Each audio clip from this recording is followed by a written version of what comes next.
नमस्कार दोस्तों। यूएस जो है वो हमेशा ये दिखाने की कोशिश करता है कि वो एक बहुत ही डेमोक्रेटिक कंट्री है और बाकी जितनी कंट्रीज हैं दुनिया में वो सब अनडेमोक्रेटिक कंट्री हैं। जितना अच्छा डेमोक्रेसी है वो सब जो है यूरोपियन कंट्रीज़ के पास ही है। बाकी कंट्रीज़ तो बेकार है, वो सारी जो हैं वो बिल्कुल अनडेमोक्रेटिक कंट्रीज़ हैं। डेमोक्रेसी वहाँ पर बिल्कुल भी नहीं है। जो वहाँ पर रूलर है वो एक राजा की तरह है। ऐसा वो करने की कोशिश करता है, ऐसा पोर्ट्रे पूरी दुनिया के सामने करने की कोशिश करता है। चाहे आप रशिया की बात करो या आप चाइना को देखो या आप इंडिया के केस में देख लो, तो उन्होंने हमेशा ऐसा ही कहना है। लेकिन यूएस कभी इस चीज़ की बात नहीं करता कि उसने सीरिया के अंदर में क्या किया। सीरिया में उनका एजेंडा पूरा हो गया, वापस आ जाना चाहिए था, क्यों वापस नहीं आया अभी तक आप। उसने इराक के अंदर में क्या किया वो भी कभी बात नहीं करते। उसने अफगानिस्तान में क्या किया उसकी भी बात कभी नहीं करते। उन्हें वियतनाम में क्या किया उसकी बात कभी नहीं करते। यूएस इन सारी चीज़ों की बात नहीं करता। यूएस के पूरी दुनिया में 800 से ज़्यादा बेसेस हैं, उसकी बात यूएस कभी नहीं करता। यूएस सिर्फ दूसरी कंट्रीज के ऊपर वो इल्ज़ाम लगाता है कि ये सारी अनडेमोक्रेटिक कंट्रीज हैं, और इंडिया के ऊपर तो लगातार लगाते हुआ है। चाहे आप देख लो कि जब से उसके साथ पाकिस्तान के साथ अच्छे रिलेशन थे उनके, तब भी इंडिया के ऊपर इल्ज़ाम लगाते थे और आज तक लगाते हैं।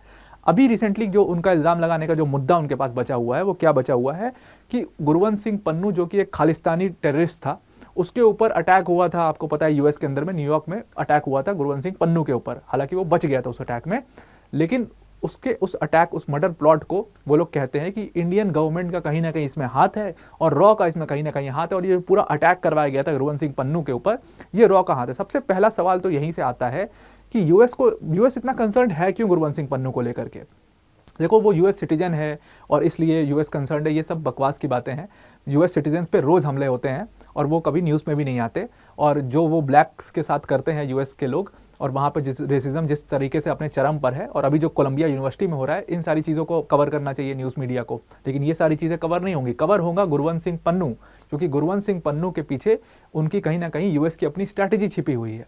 तो ये आर्टिकल उसी चीज़ के ऊपर है। हुआ क्या था अब इस पूरे मामले में कि वॉशिंगटन पोस्ट ने कुछ दिनों पहले एक आर्टिकल निकाला था, वो आर्टिकल तक इसके ऊपर गुरवंत सिंह पन्नू के ऊपर। अभी हम डिटेल में इस आर्टिकल को देखेंगे क्या क्या कहा है उस आर्टिकल में।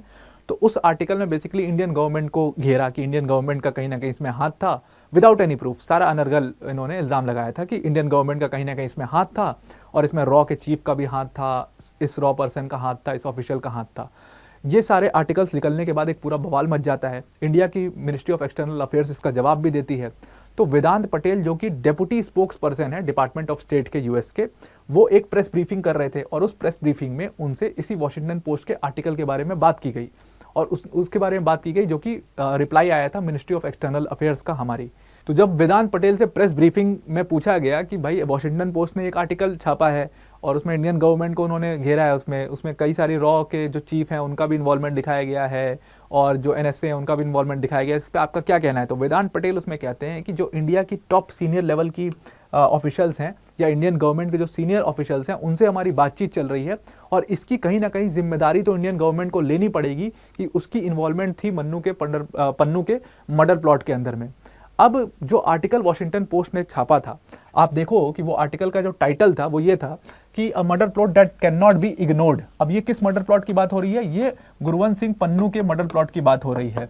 और ये जो गुरवंत सिंह पन्नू है ये एक्चुअल में है कौन? अकॉर्डिंग टू वॉशिंगटन पोस्ट जो गुरवंत सिंह पन्नू है वो एक सिख एक्टिविस्ट है।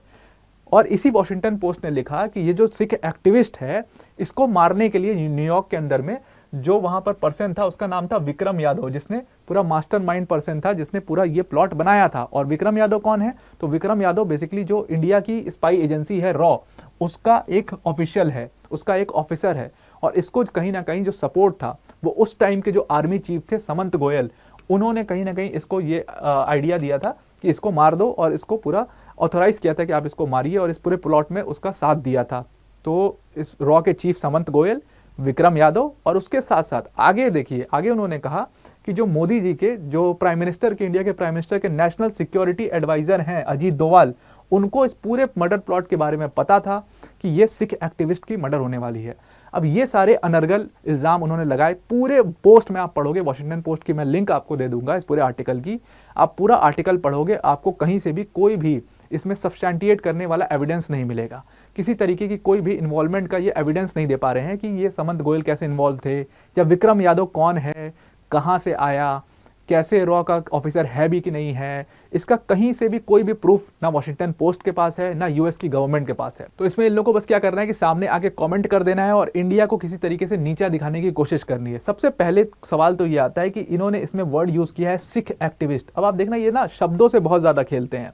आप पूरा इजराइल, वॉशिंगटन पोस्ट का ही मैं आपको एग्जांपल देता हूं, इजराइल और हमास का जो कॉन्फ्लिक्ट है, उस कॉन्फ्लिक्ट के जितने भी आर्टिकल्स इन्होंने पब्लिश किए, आप एक एक आर्टिकल उठा करके पढ़ना, और उसमें यूएस की गवर्नमेंट ने खास तौर से ऐसे अखबार जैसे वॉशिंगटन पोस्ट, न्यूयॉर्क टाइम्स, इनसे रिक्वेस्ट किया है कि आप जब आर्टिकल लिखिएगा इजराइल और हमास के बारे में, तो आप कहीं भी ऐसे वर्ड्स का यूज मत करिएगा जैसे एथनिक क्लेंजिंग, और आप ऐसे वर्ड का यूज मत करिएगा एक्टिविस्ट, ऐसे वर्ड्स का आपको यूज नहीं करना है। खास तौर से उनको बोला गया। जैसे आप देखते हो कि पाकिस्तान के अंदर में बलूचिस्तान की डिमांड है, तो पाकिस्तान के अंदर में जब बलूचिस्तान की डिमांड है, तो कहीं भी पूरे दुनिया में जब न्यूज़पेपर में छपता है बलूचिस्तान के जो बीएलए, बलोच लिबरेशन आर्मी के जो लड़ाके हैं उनके बारे में, तो वो बलोच नेशनल्स कहते हैं उसको, या बलोच एक्टिविस्ट कहते हैं उनको।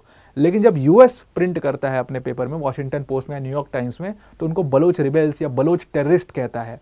तो इस वर्ड से, ऐसे वर्ड से ये लोग बहुत ज़्यादा खेलते हैं, किसको पॉजिटिवली पोर्ट्रे करना है, किसको निगेटिवली पोर्ट्रे करना है। अब आप देखिए यहाँ पर सिख एक्टिविस्ट लिखा, तो इनको सिख वर्ड का मतलब भी नहीं पता होगा जिन्होंने इस आर्टिकल को लिखा होगा।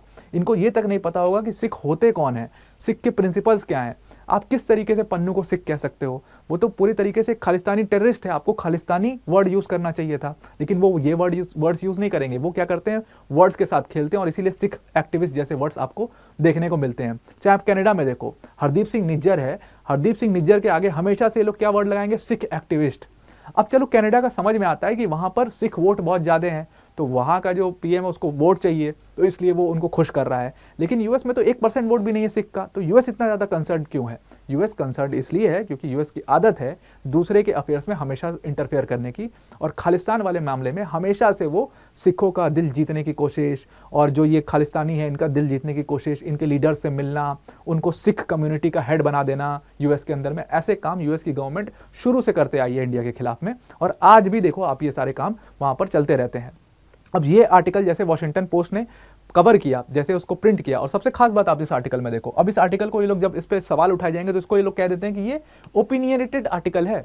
बट ये ओपिनियन है किसका? या तो किसी पर्सन का ओपिनियन हो ये, लेकिन यहां पर ओपिनियन ये किसका है? ये एडिटोरियल बोर्ड का ओपिनियन है। एडिटोरियल बोर्ड तो भाई वॉशिंगटन पोस्ट का ही है, तो जिम्मेदारी तो आपकी ही बनती है ना कि आप कोई सब्सटेंटिएटेड इसमें एविडेंस दीजिए एटलीस्ट कि भाई हाँ ये लोग इन्वॉल्व थे, या यूएस गवर्नमेंट इसमें कोई ओपिनियन दे, इसमें अपना कोई एविडेंस दे कि ये लोग इन्वॉल्व थे, इनको इनके खिलाफ कार्रवाई करनी चाहिए।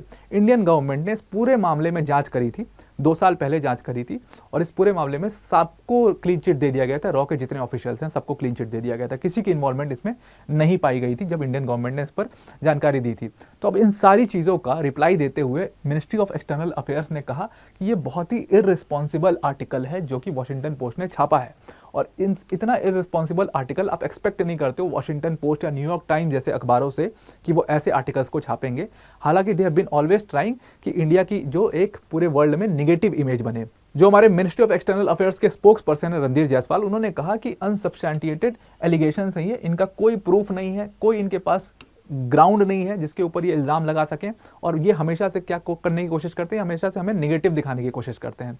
तो इसी जो रणधीर जायसवाल ने कहा था कि अनसब्सटेंटिएटेड एलिगेशंस हैं, इसी का जवाब देते हुए वेदांत पटेल ने कहा कि भाई हम सीनियर ऑफिशियल से बात कर रहे हैं और हम उनसे रिक्वेस्ट कर रहे हैं कि वो उस पूरे मामले में जांच करवाएं, और यूएस की गवर्नमेंट के साथ मिलकर के जांच करवाएं, और इसमें कहीं ना कहीं जिम्मेदारी तो इंडियन गवर्नमेंट को लेनी पड़ेगी। भाई क्यों लेगी इंडियन गवर्नमेंट जिम्मेदारी? अगर वो आतंकवादी है, मर भी जाता है, तो इससे इंडियन गवर्नमेंट को कोई फर्क नहीं पड़ता। जैसे हरदीप सिंह निज्जर के केस में हमने झाड़ दिया कि भाई हमें कोई फर्क नहीं पड़ता, हरदीप सिंह निज्जर मर गया, आप करवाओ जांच, आप देखो कनाडा में किसने मारा उसको, हम तो थे नहीं वहां पर। तो ये जो अननोन गनमैन है काम बिल्कुल सही कर रहा है, और ऐसे जो खालिस्तानी ये आतंकवादी हैं, इनको इसी तरीके से शूट डाउन करना चाहिए, इनको इसी तरीके से एलिमिनेट करना चाहिए। और इंडिया की गवर्नमेंट ने अपनी मंशा बिल्कुल साफ कर दी है कि भाई हमारा टेररिज्म से रिलेटेड बिल्कुल जीरो टॉलरेंस होगा, टेररिज्म को हम बिल्कुल टॉलरेट नहीं करेंगे, चाहे वो हमास हो, चाहे वो हमारा कोई भी दोस्त हो, चाहे वो ईरान बैक्ड मिलिशियाज भी हो, हम उनको भी सपोर्ट बिल्कुल भी नहीं करते हैं। और इंडियन गवर्नमेंट ने साफ किया है कि भाई ईरान हमारा बहुत अच्छा फ्रेंड है, लेकिन ईरान की जो बैक्ड मिलिशियाज है हमास जैसी,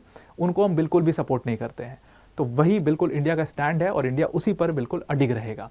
तो आई होप आपको ये पूरा आर्टिकल समझ में आ गया होगा। वीडियो को एंड करने से पहले अनअकैडमी टीम की तरफ से एक बहुत बड़ी अनाउंसमेंट है कि अनअकैडमी ने अपना यूपीएससी सीएससी का अभी बिगेस्ट एवर इवेंट किया था मंजिल 2024।